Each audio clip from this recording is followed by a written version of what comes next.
शहर काँग्रेस कमिटीच्या वतीने शहराध्यक्ष चेतनभाऊ नरोटे यांच्या नेतृत्वाखाली केंद्रातील मोदी सरकार आणि राज्यातील खोके सरकारच्या अन्यायकारी धोरणांची होळी करण्यात आली।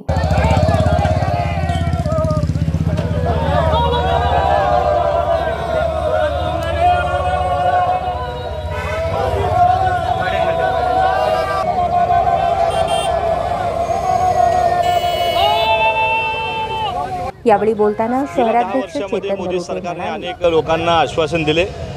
शेतकऱ्याची हमी भाव असेल, पेट्रोल महाग असेल, डिझेल महाग असेल, युवकांना नोकऱ्या देणं, बेरोजगार असेल, अशा सर्व आम्ही ह्या ठिकाणी मोदी सरकारने जी घोषणा दिली त्याची ह्या ठिकाणी होळी केलेली आहे। होळी त्योहार करताना ज्याप्रमाणे रावणाचं धन दिलं जातं त्याचप्रमाणे ह्या ठिकाणी होळीमार्फत ज्या मोदी सरकारने लोकांना हमी दिली त्या हमी न केल्यामुळे त्याची ह्या ठिकाणी होळी केलेली आहे। त्यामुळे होळीच्या संदेशातून त्यांची ह्या ठिकाणी आज होळी झालेली आहे।